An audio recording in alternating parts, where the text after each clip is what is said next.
Chicken గున్యా అనేది కూడా ఒక వైరల్ ఇన్ఫెక్షన్. సో డెంగ్యూ లాగానే చికెన్ గున్యా కూడా మన మస్కిటో బైట్ వల్ల వచ్చే ఇంకో ఇన్ఫెక్షన్.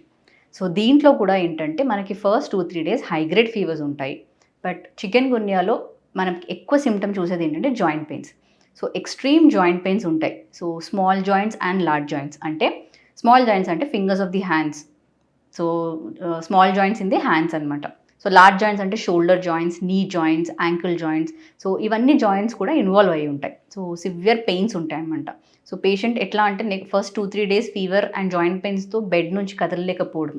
ఇట్లాంటి సిట్యుయేషన్స్ కూడా చూస్తాం.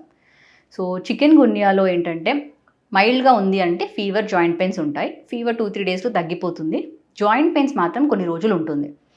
మైల్డ్ జాయింట్ పెయిన్స్‌కి సింపుల్ పారాసిటమాల్ టాబ్లెట్ సరిపోతుంది. దాంతో కూడా ఇంప్రూవ్ అవ్వట్లేదు అంటే కొన్ని యాంటీ ఇన్‌ఫ్లమేటరీ మెడికేషన్స్ కొన్ని ఇస్తాం.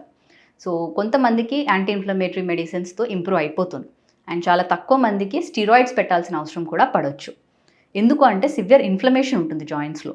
సో అది మనం అన్‌ట్రీటెడ్‌గా అలానే వదిలేస్తే కొంతమందికి joint stiffness and chronic arthritis కూడా వచ్చే ఛాన్సెస్ ఉంటాయి. ఎస్పెషల్లీ ఆల్రెడీ వాళ్ళకి ఆర్థరైటిస్ ఉంది. Like rheumatoid arthritis, osteo arthritis ఇట్లాంటివి ఉన్న వాళ్ళకేంటంటే ఈ జాయింట్ పెయిన్స్ చాలా డెబిలిటేటింగ్‌గా ఉంటాయి. సో వాళ్ళకి చాలా సివియర్ పెయిన్స్ ఉంటాయి అండ్ లాంగ్ టర్మ్ కూడా పెయిన్స్ ఉంటాయి. సో మైల్డ్ ఇన్ఫెక్షన్స్‌కి మైల్డ్ చికెన్ గున్యాలో ఓన్లీ మనకు paracetamol and simple anti inflammatory drugs తీసుకోవాలి. ఒకవేళ చికెన్ గున్యాలో ఫీవర్స్ తగ్గట్లేదు అండ్ జాయింట్ పెయిన్స్‌తో పాటు స్వెల్లింగ్స్ వస్తున్నాయి, రెడ్‌నెస్ కూడా వచ్చేస్తుంది జాయింట్స్ చుట్టూ. అప్పుడు వాళ్ళకి టెస్ట్ చేసుకోవడం అవసరం. ఎందుకంటే చికెన్ గున్యాలో కూడా ప్లేట్లెట్స్ తగ్గే ఛాన్సెస్ ఉంటాయి. సో డెంగ్యూ లాగే చికెన్ గున్యాలో కూడా ప్లేట్లెట్స్ తగ్గుతాయి. అండ్ కొంచెం సివియర్ ఇన్ఫెక్షన్ ఉన్న వాళ్ళకి ఈవెన్ కిడ్నీ ఎఫెక్ట్ అవుతుంది, లివర్ కూడా ఎఫెక్ట్ అవుతుందన్నమాట. సో వాళ్ళకి హెపటైటిస్ ఉంటుంది అండ్ కిడ్నీ ఇంజరీ కూడా ఉంటుంది. సో వీళ్ళలో కూడా ప్లేట్లెట్స్ రెగ్యులర్‌గా మానిటర్ చేసి తగ్గుతున్నాయంటేనే మనం ప్లేట్లెట్స్ ఎక్కిస్తాం. దట్ ఈస్ 20-30 బిలో ఉంటేనే. లేదు అంటే it's only symptomatic treatment.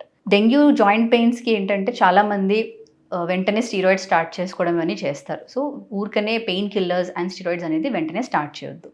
So unless and until మీకు ఫిజిషియన్ ఇచ్చారు అంటే మీరు ఊరికనే pain killers and steroids use చేయకూడదు.